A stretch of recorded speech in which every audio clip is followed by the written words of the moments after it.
Story when it comes to building a business.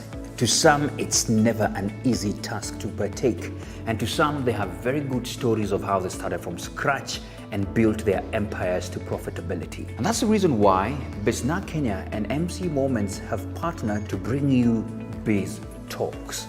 Biz Talks. And here we shall be hosting mentors, people who have gone ahead of us, people who have created these empires, people who have also on the verge of creating these particular big businesses.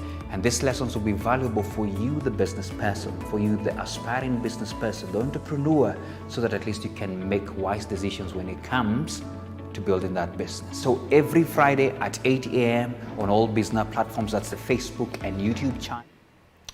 All right, good morning and welcome to Biz Talks. I hope you are doing well. I know it's a chilly morning, and if you need to grab a cup of tea, you better, because we're going to be doing the same here, courtesy of Melvin's.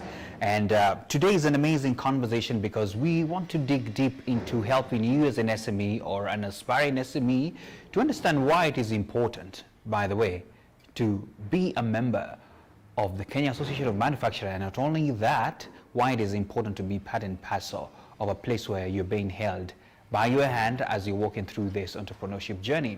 I have an amazing guest today, a lady in the house, and her name is Joyce Njogu. She's going to be telling us more about what she does at KAM and why it is important for you as an SME to be listening in. Remember, this conversation as well is ongoing on Twitter. Our hashtag today is BizTalks. And of course, another hashtag, building SMEs. So make sure you join into the conversation. But first, as usual, it's a chilly morning. Let's have some guests. Joyce, welcome to the show. Thank you. Good. I know I had told you in time that I will be serving you some tea, but I needed to know, what are you going to have courtesy of Melvin's here? Wow, thanks to Melvin's, I can have one of the new flavors. Yeah. At least different from the usual. Yeah, absolutely. Berry blast. Oh, this is a berry blast. You're going to hold it there. Are you going to have it with water and milk, or? Water, with so water. that I can enjoy the flavor. Okay. Excellent, excellent. I don't know why. I feel like the July weather is already here early enough. I don't know whether it's climate change or what is happening. But surely enough, with a cup of tea, we're going to flow well. Thank you. So viewers, from wherever you're watching from, we can as well get something for yourself, so that at least we can get to learn a lot on what we can be doing and what we can benefit from some of the amazing people who are doing amazing work for SMEs. Thank you so much, Joyce, for coming and welcome to the show. Thank you. Great. I also need to make my choice today. I'm so stuck with always having a lemon. Today I want to feel vanilla. Yes. So I'm going to try the vanilla as well. I'm also trying all the flavors. Something different. Something different, so that I can tell guys how it's feeling. So once again, welcome. Please feel free to tell a friend who runs an SME, who is aspiring to do that, to really join into the conversation. If you're on Facebook, please click on that share button so that at least we can go on with the conversation. Joyce Njogu, welcome to the show again. And I want to start by asking you to introduce yourself to the people, because people will be asking, well, there is an amazing lady there, as has been described, but who is she? So when people ask you who's Joyce, who do you say you are? Well, I'm somebody who's passionate about making a difference in business, Lovely. helping them grow. Yeah. I'm also somebody who is quite interested in networking with people. Wow. And learning new things. Also sustaining things that are working and things that, seem to be helping with growth. So I also love that, sustaining good things. Absolutely. I'm a mother. Wow. I have got 3 boys. 3 boys? 3 boys. One is 16, another Yeah. one is 12, and another one 8. Wow. So they also give me quite exciting challenges and opportunities to enjoy life. I have a lot to learn from you then, because I have 1 boy. He's turning 2 soon. So I'm sure you have grown-ups already in the house. So I'm sure there are many things we can pick on the side chat from here. But that's amazing. That's amazing that you embody all that together. So before we still diving into the matter of the day, I would just want to endear you more to our viewers and ask you, so what has been the journey of Joyce to where she is right now? And of course, I would like you to mention, what exactly you're doing at KAM. But what has been briefly your journey? Okay. Yeah. My journey really has been a lot in working for small businesses as well as large businesses. I've worked for multinationals, also in NGOs. I started as a volunteer with a company where we were helping street children, getting them off the streets by plugging them into the right institutions, either for skills development, mentorship, and trying to discourage giving of money in the streets, but moving them into sustainable institutions where they can grow and begin to fend for themselves. I've also sold advertising space for hotel industry, something called Go Places, and I learned so much about business needs and what they're trying to communicate, looking for customers and the type of, the hotel industry. I've sold cigarettes with BAT. You have done a lot. And it was quite fun because the merchandising and the campaigns and the product activations were quite lively for me as a young girl then. And a lot of partying and, those things created excitement in the workplace and so many, workmates who are young. I've also sold beer with the EABL, still as a young person, where I was supporting with sales. I was not direct as salesperson, but just helping with the salespeople, collecting data, going for promotions. But then I realized that was a bit tough for me, being in the bars at night. And I thought this, luckily it was also a part-time job, not really full-time.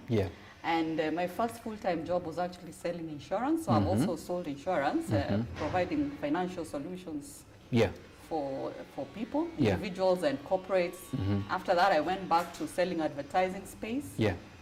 Just trying to come up, package marketing solutions for different businesses, also interesting because you have to understand what they do and then help them, visualize what they want to achieve and then help them achieve what they need to, especially from a sales perspective, customer acquisition, and also just retention of their customers. Thereafter I went into sports marketing. I'm loving this journey. I didn't think much of sports marketing until I got there and I realized it's a multi-billion business actually, especially when you're looking at the rugbies and the footballs and you look at the international market. I learned about standards and marketing around brand associations and ambassador programs and just utilizing different sports facilities, networking with the sports fraternity.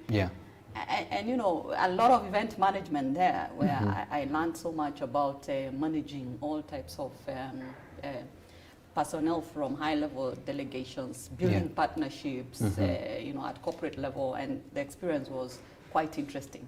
After that, I went into associations. So I worked for the finance and accounting sector, and that was a multinational. And even the selling of space was a multinational headquarters in Portugal. And so in this space, I also now grew into project management, a lot of PR and communications, building brands, communicating to the business world.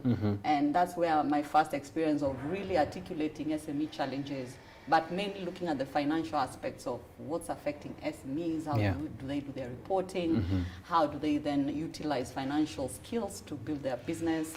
And thereafter I joined KAM, and now KAM is direct into manufacturing sector. And it was quite exciting because I went back to where I started, where you started from, absolutely. The production business and really, product, building products is not a joke. So at KAM I joined in and now I'm driving business development and consulting services for the manufacturing sector for all from small, medium to large businesses. But we have a category for the small business and maybe in the course of speaking I'll talk about how we integrate them into benefiting into all the services that we've developed over time to also be part of the benefits. Lovely, and I love this, my goodness. I can already see some people commenting here. They say they know you. I can see Wangari. I can see Nduta as well saying they can listen in very well. Welcome, guys. And of course, my good friend Coach Brale as well is saying he's watching. Thanks a lot. Keep them flowing. Wow, what a journey. From what you've just spoken, let me tell you what I've picked out. I feel like you have gone 360. 360 must directly into any SME. You'll be able to tell them this is how to market, this is how to do it, because, I feel like you have the touch of the ground from, all those sales that you had to do all the way in the ground. It sort of like makes you, this super person. When you get into there, you can definitely help somebody out. And of course, if you're an SME, feel free to throw in any question. You see who we have on the table? Great. So, I'm going to ask you this because you are leading an amazing department under KAM, and I want to know what that is a bit in detail. And of course, tell me why this passion for SMEs. Yeah, please go ahead. Well, at KAM, through the Business Development and Consulting Department, we make sure we are supporting businesses to be competitive, not just locally but globally. Yeah. So we look at all aspects affecting competitiveness, and then engage members heavily to pick out demand or their needs. Yeah. And from there, then we offer them services that can help them grow. Yeah. So this, from the competitiveness angle, they cut across many areas. So we have like the Center for Energy Efficiency and Conservation, where we look at productivity from an operational perspective. How you utilize your energy, how you utilize your water resources, your raw materials, that entire production process, and how to optimize. So that's really farm level. So that reduces your cost and makes you more efficient. And by the way, let me just interject that you also train, businesses and SMEs as well on how to manage their energy. Yes. So SMEs are part of that, and luckily for SMEs, we look for partners who can help subsidize the costs. Wow. So as we support large businesses, SMEs actually need that even more because they don't have experts like the way large businesses have experts already in-house. You're right. So they also participate, and we try to subsidize costs for them. Sometimes 100% subsidy, sometimes 50. It depends with the partners that we get. And we also have energy management awards within that center, and we have an SME category. And it's wonderful because we're able to showcase the difference they've enjoyed, the savings they've had maybe in power costs, the innovations they've put in terms of the kind of technologies they've had to adjust to.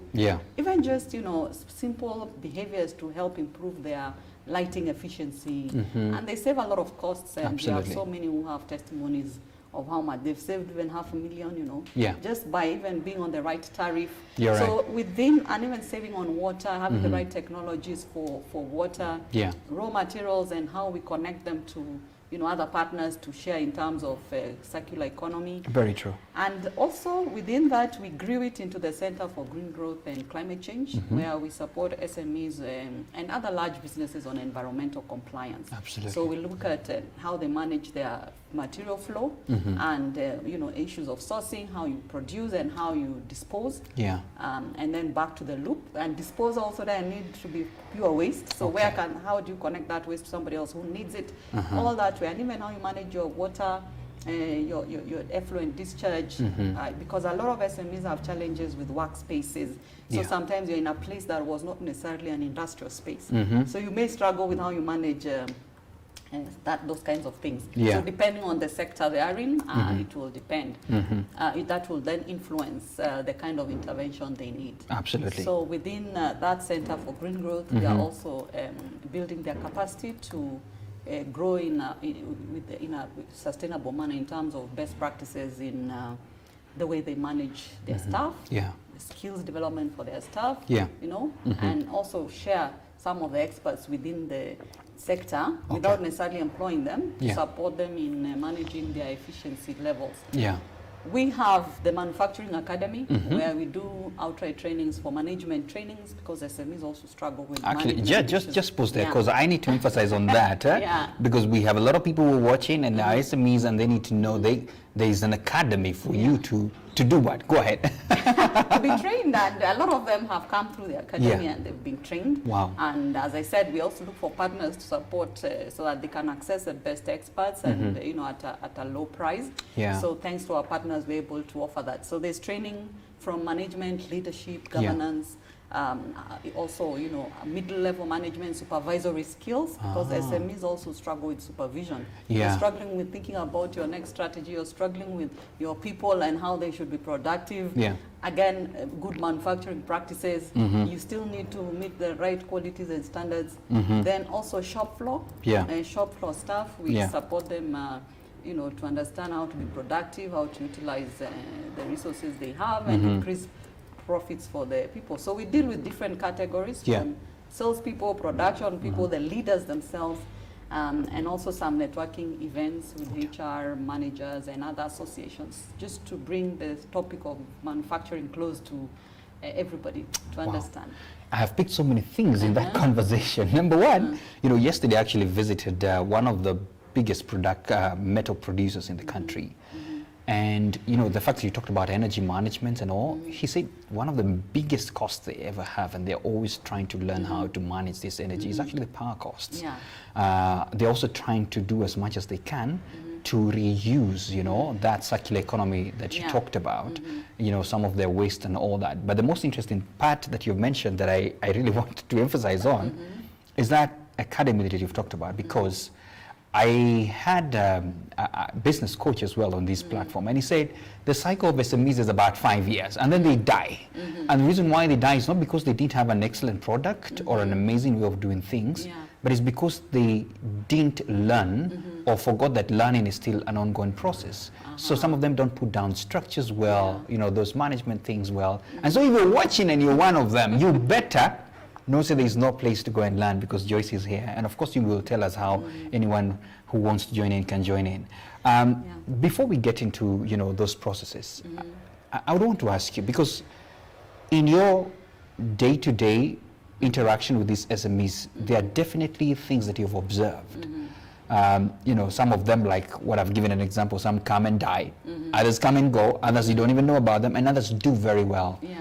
From your observation, what are some of these challenges that you have seen that face, manufacturing SMEs especially? And let's first of all even talk about just challenges before we go to the opportunities that you see they should tap on. Okay, I hadn't said all the things we offer, but I'll say as we continue. Oh, they were not even yet. Oh my goodness. But it's okay, I can say as we continue, because they are aligned to the challenges. That's all right. Okay, great. When we started the SME program early, like about 7 years ago, we, not just my observations, but we did a robust program of supporting SMEs to come up with business plans, to define who they are and also define where they're going, come up with different strategies for each of their departments, so that we could help them, begin to think more in a growth-oriented manner. Absolutely. And from there, that's where the observations were real and also measurable. So from different SMEs, we were able to identify a few common things that were with them. One of them was aligning the strategies to the trends, and not just local, but global trends, so that you are not just borrowing from your neighbor who opened a shop next door, but you're understanding the trends and the future of that particular sector. So we saw that as a big area of growth and a gap. Articulating what your strategy is and even having it documented in a way all your employees can see and say, okay, we know the vision of the owner. Wow. The second issue was... I must laugh on that, because I know of an SME, if they ask those kind of questions, they don't have them. But go ahead. And I'll tell you how they affect them later, even to get partners. If you can't articulate, then you're unable to also sell your business and value it appropriately. Absolutely. The other challenge, of course, is low innovation, because either lack of appropriate information or having the information but not knowing how to, commercialize that information in your business. So the innovation level is low because of trying to also just copy the neighbor. I want to make the same tea, so I don't want to think so much. I see this, I copy. I copy. So the innovation angle, which could also be in the ecosystem, we need a very robust ecosystem to build a lot of innovative thinking and how we commercialize it. Also technology, you find sometimes people have the wrong technology that makes the cost of production very high. Getting raw materials in a sustainable manner or even cheaply is a problem. Sometimes if it rains like that, you find those in food processing, for instance, some roads are so messed up, farmers keep changing prices, so you're unable to really sustain a price that can make you competitive in the market. Others, quality, you're struggling to get certifications, either from KABs or also global certifications, depending on whether you're targeting a certain global market. So those challenges of compliance, so you are complying quality in terms of the regulations, compliance in terms of your customers, what they're insisting is their requirement. So you find it becomes costly for an SME because they can't do volumes. So economies of scale affect them. They don't have enough money to cash in on raw materials, large raw materials. So if they get a big order, they're stranded. And maybe standardizing that order, you find that 1 cup, 2, 3 cups are okay, the 5th has a problem. So that issue of standardizing, also a problem. Yeah. Retaining employees.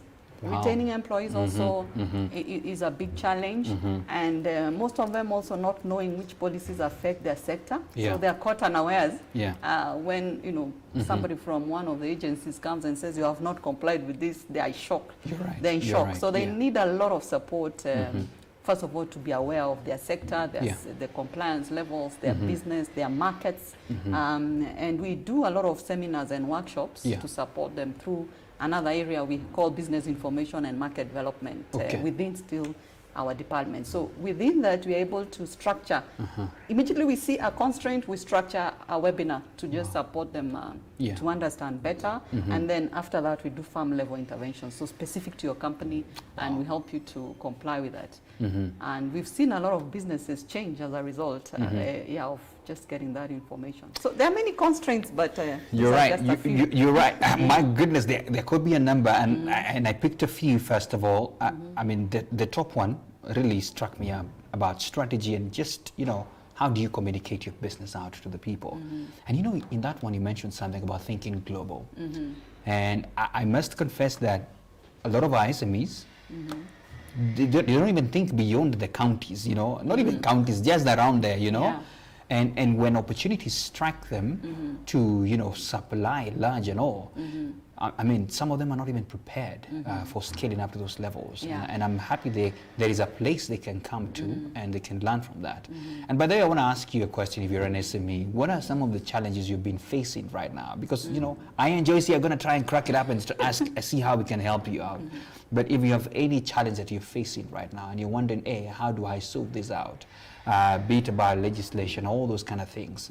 Let's just see how we can help you out, because if you have those questions, then you have a right place to ask right here on BizTalks. Now, you've spoken a lot about many other things. In fact, even retaining employees and all those kind of things. My goodness, a lot of things to learn there. Now, let's talk about opportunities that you see that SMEs should tap on. And of course, I've already preempted some of it, because I noticed you're also very vocal as KAM, especially when we had the Africa Free Trade Area. I've seen you do campaigns on that, asking people to tap on those kind of things. And of course, being the representative of manufacturing in this country, definitely you can see the opportunities that are there. For an SME, because some people have been on this table saying, I am thinking of going global, just thinking. And I know they need to develop a strategy, but and they need to come to you, Joyce, by the way. What would be your, one or two things that you can share with them about opportunities that you see that they should be thinking right now in their strategies to put down? Wow. In their strategies, first, going global doesn't mean that I'm going to America. Okay. Even in Ghana is global. It just means America is going to come here. Oh. You understand? Oh, that caught me off guard. Okay. America's going to come products are here anyway. Yes, that's true. So you need to internationalize your products. In a way that even if they're in Kenya, they are global standards. So in KAM, we thrive in saying we are building global competitiveness. Even if you're just selling to your neighbor, let it be high standards, If I take this to, for instance, the US, will they say it's substandard? Oh, this is so beautiful. They need to say, I love this. Whether it's sold in Kenya or wherever, we Kenyans also deserve good quality products. True. So going global just means internationalize your products, benchmark and incorporate best practice. And now we are looking at sustainability.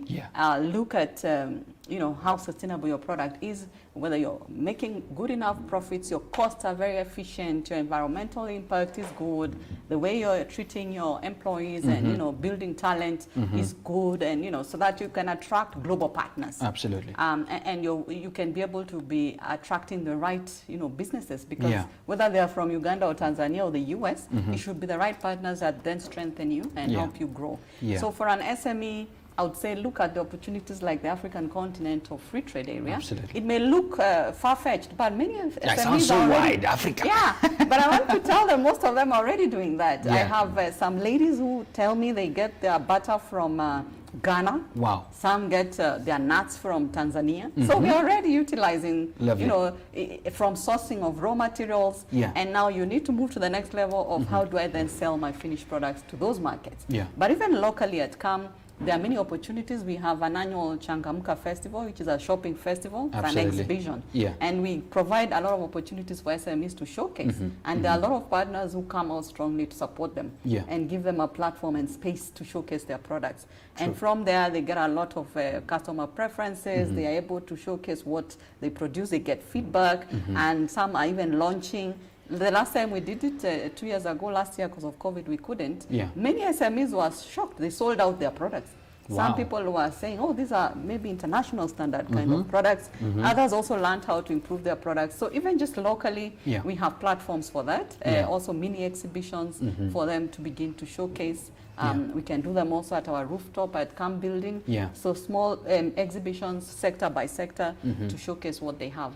So not just thinking Africa and thinking it's far-fetched, but just already it's happening. People are selling in those markets. We have the Dubai 2020 coming up. People can go and showcase. And if you can't go physically, they have an online platform where you can put in your products also very cheaply. We have regional trade fairs that happen. The Intra-African Trade Fair will be in Rwanda this year in December. We will also be opening up Changamka in Mombasa in December. So there are many opportunities, and then we do trade missions to different parts of the world. We took SMEs to Germany, we've taken them to Ireland, some of them have gone to the US. So we sell to them ideas and opportunities for each sector, and also the market value, and you know, tell them to aggregate so that they can meet some of the volumes per sector. So those are some of the opportunities for market growth. But there's now opportunity for product diversification. You know, now Uganda, Tanzania, they're all growing their industrialization agenda. Absolutely. So how can we diversify? And I like what I'm seeing here, there's some diversification. Absolutely, a lot of variety. You just had a berry, right? You had Consumers are changing every day. Yes. You know, we are becoming sophisticated. Maybe because of travels and what, you say, oh, I like this flavor. I want to experience this. So Kenyans want to experience new things. They want to feel global. So there's opportunity to diversify our product offerings, just using the same value chains. And we've been doing a bit of value chain studies and seeing how do you optimize, for instance, milk. How many products can you make out of milk? So how do you, since you have milk anyway, how do you optimize that so that you have no waste? So whether you're doing whey, ice cream, yogurt, whatever you can do out of that milk, there's opportunity to diversify. You could also just go for a niche and introduce new flavors. And we do even workshops on flavors, how to understand different tastes and flavors. That's for food sector. So for other sectors like fashion, also there's a lot of opportunity to, you know, have hybrid fashion, where Kenyans want the African print, but with this kind of style. So the styles now, as we globalize, you can pick from different orientations and have really something wonderful in terms of fashion design. And we do fashion shows also in Changamka. So if you can come and launch like your products. We offer models also for that. For metro sector, of course, there are challenges. So there are some opportunities like subcontracting, where you can get a large business to help you meet their requirements. They even train you on how to meet their product specifications, and you can subcontract. The metal sector is one of the big ones. They can subcontract to the automotive sector, to the steel companies. So subcontracting also is a big area we are doing to support members to do that, and also contract manufacturing. There are some SMEs who don't have equipment. They just want to push a brand. So you can get another company to produce for you your products, and then you sell your brand. And then you sell your brand. Sometimes selling is a problem. So we are looking at having distributors that can then come and, you know, support a large number of SMEs. Because even supplying to a supermarket can be a challenge if you can't meet the volumes. So you may have very good quality products as an SME, but you may not meet volumes to sustain a supermarket. So how do we have aggregator distributors for SMEs only to help them then build, you know, numbers to that? So there are many opportunities. There are gazillion opportunities. My God, I didn't even think there would be that many. Let me just speak the last one, because the last two SMEs that we've had on this table, I remember Mwachaka, when they came here, they said the demand they have is so large that they cannot meet it yet. And that got me by surprise. I thought, whoa, okay. So, and this is the story of some, actually not some, all the SMEs that I've had here, the demand is so high. And I really shout out to Kenyans who are really supporting, you know, our local manufacturers here. And you're speaking about opportunities that are there, that you can enlarge your markets to meet the volumes. And I feel this is the best time to bring in the other question, because assuming I'm an SME, help me or anybody who is watching there know, of course, there are so many things they've already picked from now, but why should I join the Kenya Association of Manufacturers? As an SME, I have had all these opportunities, but maybe I'm still struggling with that question. Why? I want to give you that opportunity. Tell them why. Well, at the Kenya Association of Manufacturers, we really value SMEs from the board level. We've had a lot of think tank, thinking and planning from board level to also a committee we call Business Competitiveness Service Committee, where we've heard the likes of Laura Mutahi, Helen Kimani from, and then we have another gentleman called Pankaj Bedi, people who are passionate about SMEs, even an SME there, Ivan from Green Pencils. So we've had quite a number of people, Suresh, Patel. We've been thinking through as we see how do we make SMEs benefit, and eventually through a lot of caucus meetings and a lot of brainstorming and thinking as we develop products, utilize, we then launched the SME Hub. Now the SME Hub came with a lot of benefits, like reduced rates for SMEs at 13,000 per year. You can be a member and then benefit from all the services we offer. So we have free services like policy advocacy support and compliance support, and then we have paid for services which are more firm level, specific to your company, developing you, capacity building you. Those opportunities are very highly subsidized, sometimes at no cost. The other benefit is you get a voice. Come and sit at the table at KAM. Come and tell us your issues. If you stay alone in your own company, you'll start dying alone there. Absolutely. But when you come out, you meet other people who've already walked through that journey, and they'll give you answers very quickly, give you networks very quickly, and then you find your life becomes much easier. So come out, articulate your issues within a very good space amongst manufacturers. If you're a manufacturer, go out and talk to manufacturers. And KAM gives you that platform. And everybody has a voice, so we articulate them, put them together, pack them into different areas and engage. We are an essential link for cooperation with government, development partners, and they need to understand the issues from a fact-based angle. So if you come as an SME and say, these are my issues, and you have evidence on that, then it's very easy for us to advocate for you and give you the support you need, connect you to the right networks. We also do a lot of B2B arrangements, so we can connect you to who you need very quickly. Oh, that's what you call B2B. Yeah, business to business, or B2G, business to government, or B2C, business to consumer. Those things are big words. But they're really simple things which we do in the business. So those are opportunities for them. Also a lot of webinars, and you learn a lot from our information service. So we are always sharing information on what's happening. You saw the campaigns we had for AFCFTA, the networking events that we have. So I know a lot of SMEs who told me, oh, I joined KAM, I grew my business. Just by networking with people there, they're buying my products. So again, that's a network for people to buy your products, and you grow. People connect you also to equity partners. We have some SMEs who said, after doing the business plans and the business growth program, they were able to articulate their business and attract the right investors. And they've scaled up so heavily. They're exporting all over the place just because of being able to do those business growth programs. And then they're able to value their business and they're able to negotiate.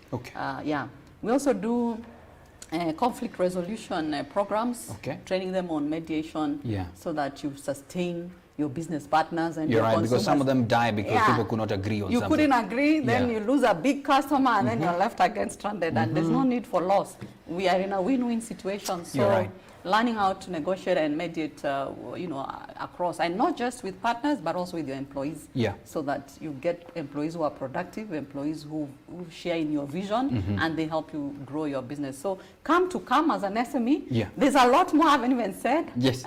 But first come to KAM. And once you register, don't just register, show up for meetings. Because sometimes people register, they don't show up for meetings, and then they wonder, how come Company X is saying they're enjoying so much? You're right. We connect connect also value chains together and, you know, put you into different value chains as you sit in the different sectors. Absolutely. Because we also cluster them into sectors. We cluster you into your region. So we have 7 chapters in the country. So if you're in Mombasa, we connect you to the network of Mombasa. You still have opportunity to connect to the sectors. Yeah. So you're constantly learning, and Yeah. we do a lot of research and share information with you, with the Wow. McKinseys and others, and we're always giving you up to date. Like now we have very good information on post-COVID economic recovery strategy. Oh. So those are opportunities Yeah. per sector, and we tell you this sector, these are your opportunities. And this because is of how you COVID, can. this Yeah. has showed up. Yeah. And some SMEs really thrived during the COVID time, coming up with the health-related products and services. And this The is masks, all well researched, sanitizers. evidence-based and all that. Yes. Where? Now, anyway, I'm just calling out on people. Don't say that you know what ideas are out there. And I think you've already converted a few. If you're watching and you know that you need to be there, be there. Let's do some shout outs. I want to give you some time to sip some tea. Okay. Because I can see some people who are watching and they want to be and know that they're watching. So I think I can see Andre and Karaoke saying he's tuned in. Lewis Bugs following closely. There's Mimi as well saying tune in, great conversation. Peter Masharia, great resource. And of course, Charles Soko, the duo, learning a lot. Thank you. Sometimes it's good to say where you're watching from so that I know whether I'm getting across borders, you know. It's important sometimes. Let me see whether there are other guys. Rosaline Gishu. Oh, that's my good friend. Interesting topic. Absolutely. If you're an SME, you better be listening through because there are many interventions as well. Isaac Ndereva, good morning, Joyce. Great talk. That must be your friend. I don't know him, but he's a friend now. He must be an SME. He must do an SME. You know, you never know. And I can see a question coming in, but before we get to the questions, I just want to, you know, finish up with this conversation on that, because someone may be saying, okay, I am sold out. I think I need to join KAM. How do they join? Well, we have a members help desk. They just write to us, info@kam.co.ke or Yeah. membershelpdesk@kam.co.ke, Yeah. and say they're interested, and then we'll walk them through the journey of how to apply. Yeah. They only need 13,000, like I said, Yeah. for registration. Yeah. And then, of course, their company information. And after that, we can explain to them the benefits, induct them into membership, and place them in their right spaces. Yeah. So they'll join the SME hub, they'll join their sector, and then we'll place them in their region. So if Yeah. you're in industrial area, we'll connect you to the industrial area network. So already, you're well structured to begin to network and benefit from those resources around that. Absolutely. Yeah. And you know, Joyce, as you're speaking, you know, it's just hitting me nice here that the power of networking, and I think this is something that every business needs to know.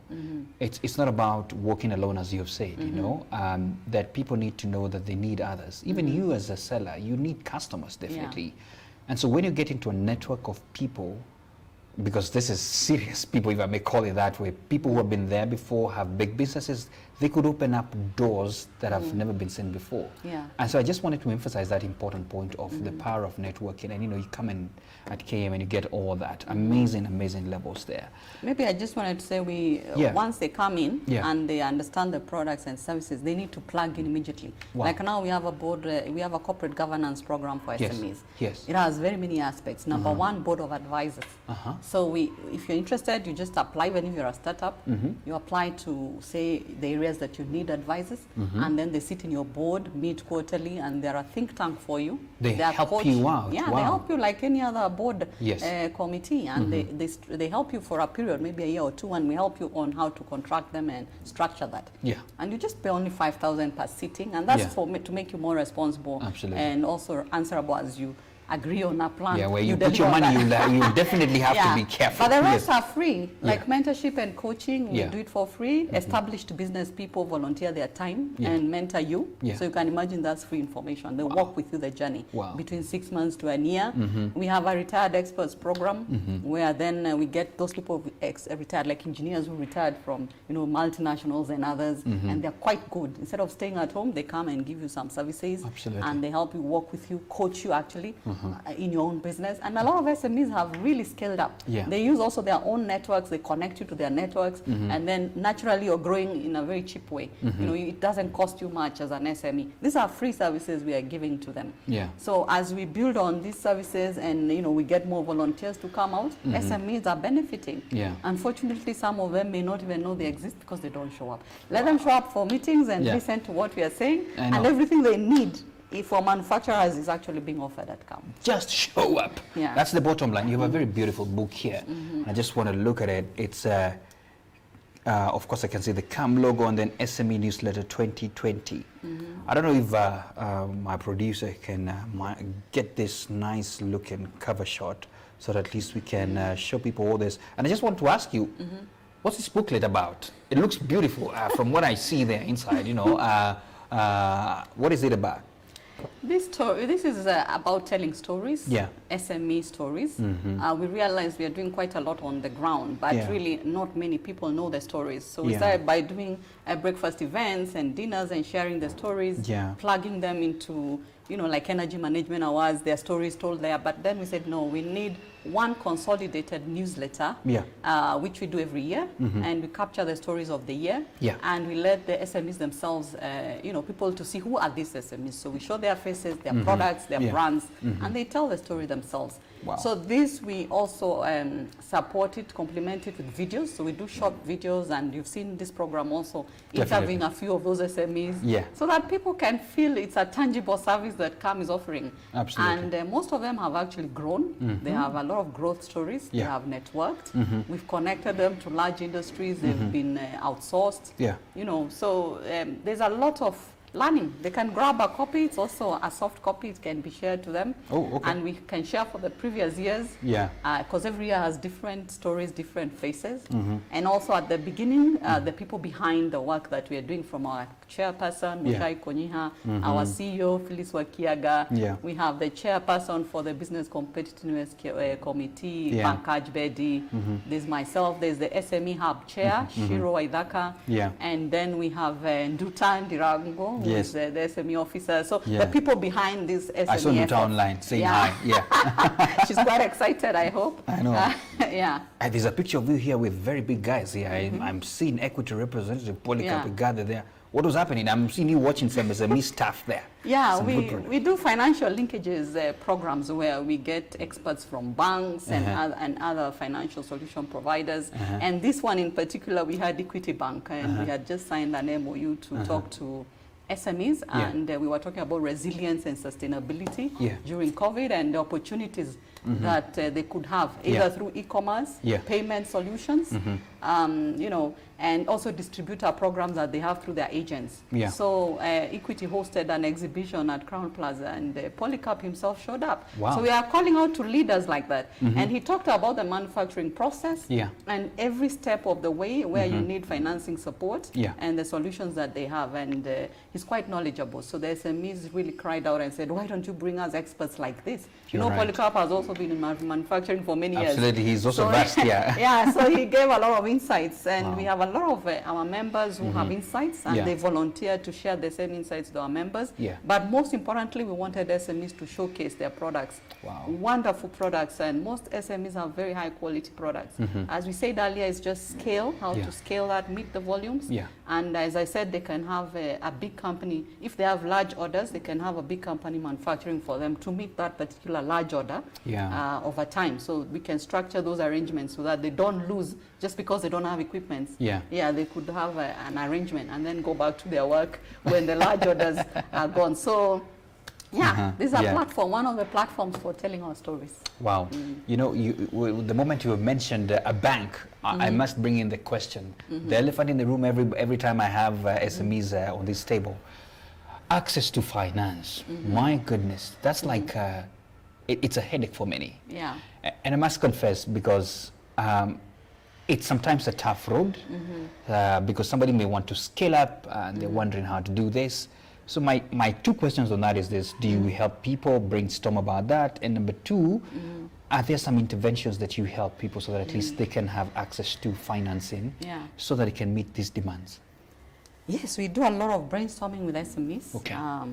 When we had the caucus, we had even a subcommittee just on financial solutions, engaging different providers, insurance, banks, private equity partners, engaging them, understanding what they're offering, and also, letting them understand what SMEs are looking for, because sometimes people develop products that are a mismatch to the SME. Yeah. And, sometimes we talk of the medium size, but a micro, you'll find a micro just want even 50,000 to pick some raw materials quickly from somewhere, or to get the right packaging, some packaging solution quickly, or labeling.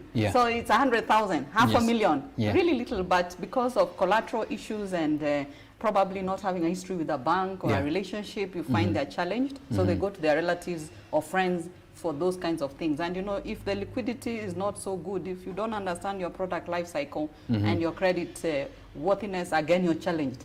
Because if you're doing cheese, cheese can take up to 6 months or even a year to get cash from the date you procure to produce.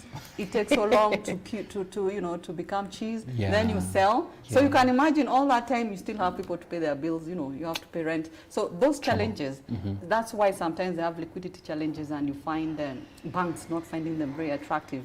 But we've been able to identify banks that are willing to work with an SME. So we do financial literacy programs in partnership with the banks, and then they share how do you build your records, bookkeeping, how do you track your sales, and partner with different people who can pay you more promptly, and then you build your liquidity, and then they support you. And we realize with the banks, we are not telling the story of those SMEs that have actually enjoyed relationships with banks, and they are there. And when we listen to them, we are shocked. Why aren't you telling people? Because we're always saying banks are not the right people. But once you build your relationship and they know you, then we're able to do that. Then we also have a wide range of banks where we've signed MOUs so that we give options and say, okay, you can work with this bank for technology acquisition. This bank is offering this, maybe connected to certain countries or just locally. People like Kirdi also can develop technologies for you, and the KAs. So government alone has enough institutions to help SMEs. So we look at that.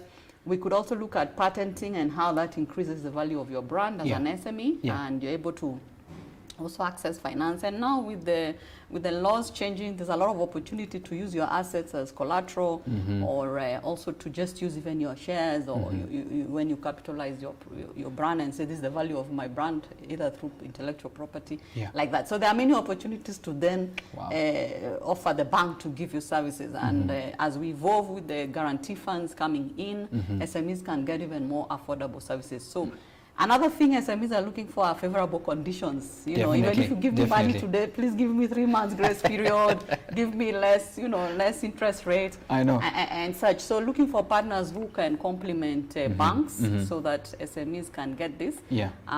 Also the business plan development we're doing for them so that they can have very clear business plans that then show financial focus, demonstrate demand for the product, that gives the bank an assurance support to support them.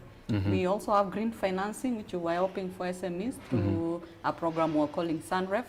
So we would help them, make their equipments greener, whether it's retrofitting them with the right to make them more efficient, or getting the right equipments that are more efficient, whether it's on energy use or water use. Absolutely. That way, then we get them affordable credit lines that are also donor. It's like a hybrid, donor funded but debt.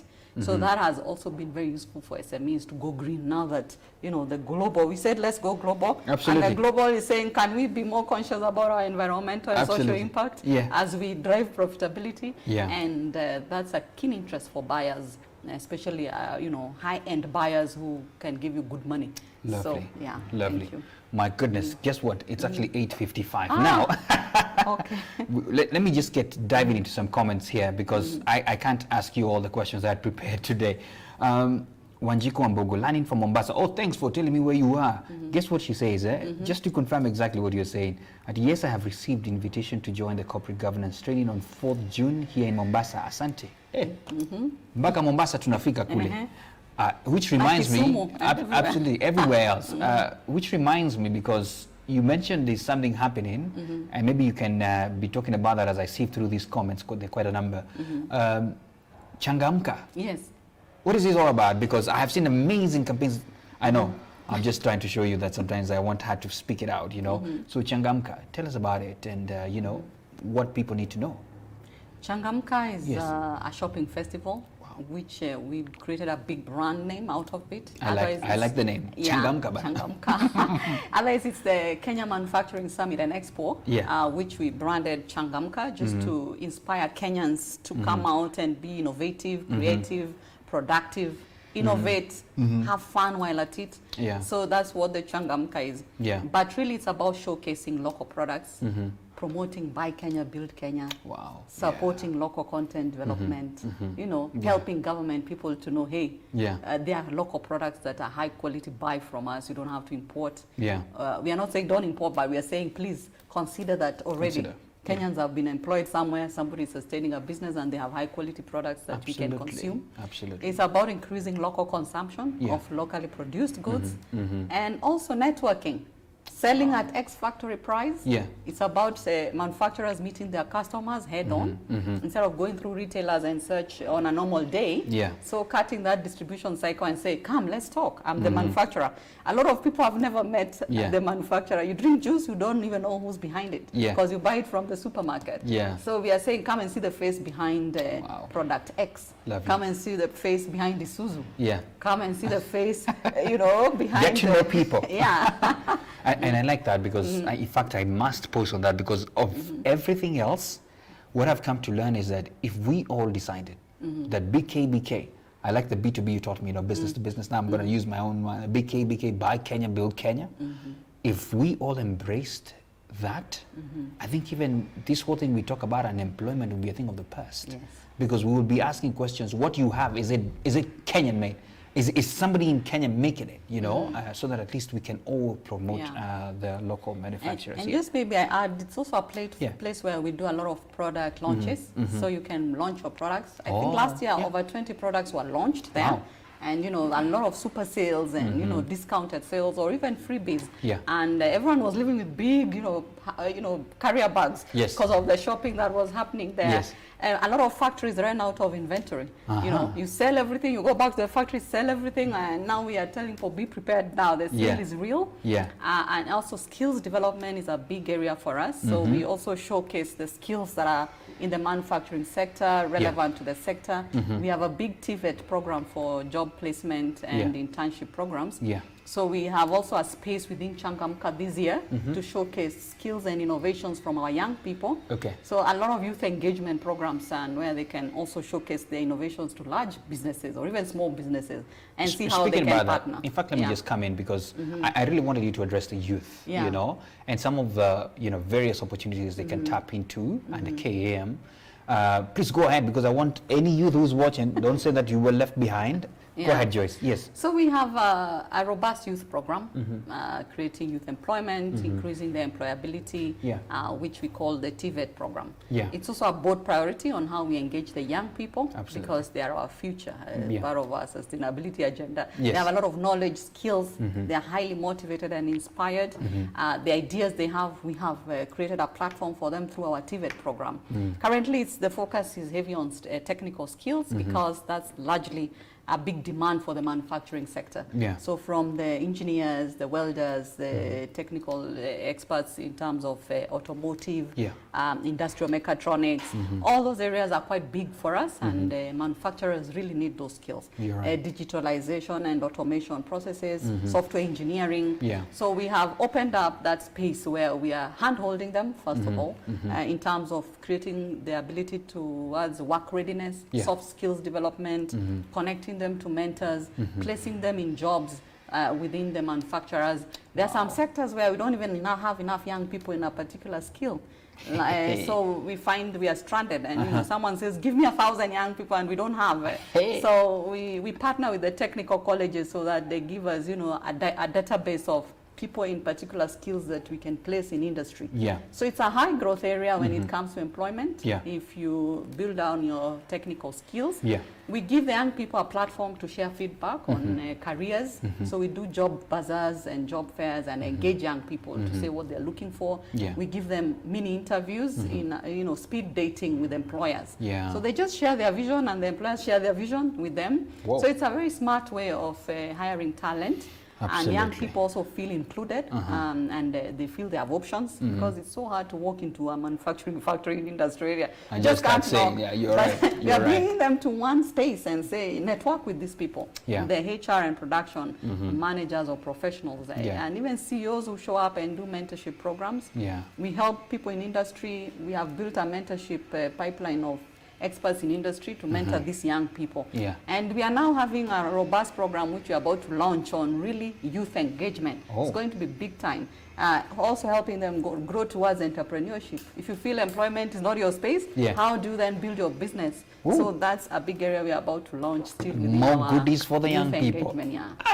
If you're young and you're watching, I tell you, I don't know what you're complaining about. And if you know somebody who's young still looking to do for what job, you know, there's a lot of opportunities. As I say that, we're inviting young girls also, young girls and women to join this program. We want them to upskill, to be also known as highly competent in complex careers. Yes. So women also, through our Women in Manufacturing program, they are welcome to come and also build their talent and skills, their entrepreneurial skills, and tap into our mentorship program. Okay. Yes. Wow, goodness. Even the ladies have a section, my goodness. I mean, this is amazing. And I must allow me, because the viewers will hit me hard. It's already 9. Oh, okay. And I need to just mention a few of them. Okay. First of all, a shout out to some people who as well were watching. Margaret, thanks a lot for watching. That's Margaret Kasandi, Nairobi. And some comments here, just listen through. Nemo, I'm Joyce from Spot On Apparels. Oh, okay. We have been members of KAM for 2 years, and the benefits are numerous. I encourage SMEs to join. Great job, Joyce and team. Thanks a lot, Nemo, for that. Thank you. You also added something. Oh, good job to me. Yeah, you commend me for wearing Kenyan-made shirts. Yeah. And we need to talk, yeah? We need to talk. If you're making search, you know, we need to talk. So, side chat me on the way, you know. Can't touch. So it's a question, I think. What are you doing to ensure upcoming manufacturers can do business in Kenya without huge taxes being imposed? And that's a question for many people, definitely. So I think we could probably close with such questions. And then he says that I'm a small manufacturer doing sauces and juices, but KRA wants me to register for stamp duty, crazy amounts here, like 350,000. Without an investor, how do I raise such an amount? That's a very good question, Ken. And I'm going to ask Joyce, because in summary you're asking, how do we deal with all these huge taxes? Joyce, what do you tell Ken?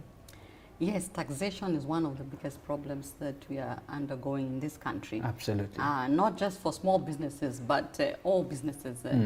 You know, and you know, every year with the budgets changing, finance bill changing, you know, you can be slapped with different things that show up you hadn't planned for, and they affect your investment plans. Absolutely. So taxation is one of the biggest challenges we are going through in this country, and it's affecting how businesses then build their plans sustainably. Absolutely. But for SMEs, we've come up with a matrix where we look at the different sectors and the taxation challenges, whether it's excise duties, like for sauces.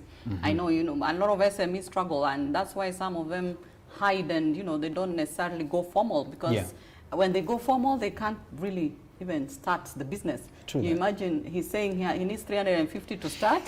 He has not even bought his sauces. He has not even, you're still trying to test the products in the market. Absolutely. And we are aware that that's a big challenge. Yeah. And we are already doing, you know, we are collecting information, and he's free to share that with KAM. Yeah. What are the different things that he's being asked to produce or to pay for as a result of his products? And what are those products? So that we go to government and say, look, this is a startup. Yeah.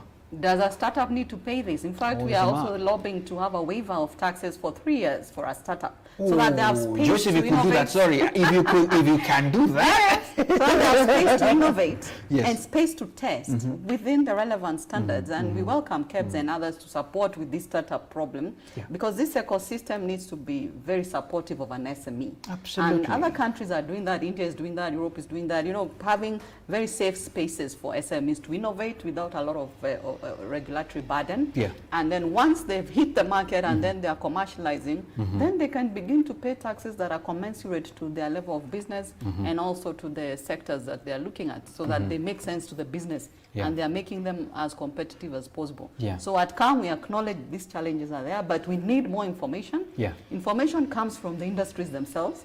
They tell us sources, and I like that because he already knows. So he gives us his list, and another 2-3 people, and everybody else who is able to do that, they can write to members@kam.co.ke. And indicate, especially if they are members of KAM. Because we need to sustain KAM as an institution. Absolutely. So we need support, whether it's paying subscription, so that we can offer more services to them.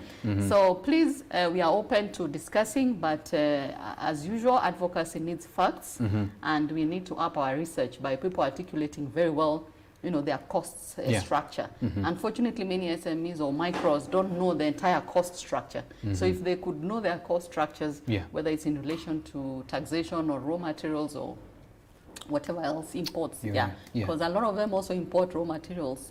So what duties are affected in that process? You're right. So if we, and he's welcome to join us, and we begin to have a very big, serious document full of facts. Then we go to the relevant stakeholders in government to lobby. Definitely. And the government actually has a very good listening ear. So it's not like it's difficult. It's just bringing facts to the table.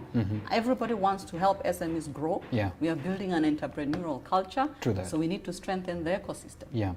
And Ken, and I think, Ken, I feel you're not just alone. There are quite a number. We have had some people asking similar questions. And so you have it there, you have an answer. And Joyce, I just want to be very, very honest here. Government, yes, has a listening ear. But the truth is if today I wanted to go and see the Minister for Industrialization, it's trouble. But for these guys, for you guys, it's an easy road because, you're an association representing many others. So, Ken, there you have it. I hope you remember. If you're not joining there, so your grievances as well can do that. And that will be very important. And I must congratulate you as KAM because, you were very instrumental in the minimum tax conversation. I personally, I must say it was a relief because I was like, where is this money going to come from? I was in so it was good news for me and good news for many others as well. There's so many things we could say, but because of time, guys, allow me to, oh my goodness, Nimo, we need to talk. She's responding, yes, definitely such at me. Ken, is there a way we can break down the KM registration fee for SMEs? We pay in bits. Can they pay in beads? Let them come, whoever wants to pay. That's a special case. Let them come and talk to us, and we see. But generally, most people pay up from the 13,000 through M-Pesa even. Not complicated. Excellent. Thanks a lot for that. Oh my, there were so many other conversations. Mike, my goodness, can we maybe just touch this one more question, then we close? Okay. Mike is saying for KM, I'm sure this one has been answered somehow, but anyway, I'll ask it. And try to answer it in a sentence or two. What are the steps being taken by KAM for manufacturing in the country since we're importing almost 100% everything made in Kenya? That's Mike asking that. Is there anything you can tell him? We have a document, as I said, the post-COVID, the economic recovery strategy has consolidated a lot of the opportunities we've seen in reducing imports. So like an import substitution strategy and looking at how can we then develop new products in Kenya to subsidize that, because a lot of people say it's cheaper to import things than to produce locally. So how do we create that capacity to produce locally in an affordable way and then serve our Kenyans? Because we saw we couldn't import during COVID. So that was a wake-up call that, hey, even if we love imports, there are times you would stay without something simply because they can't get into our country.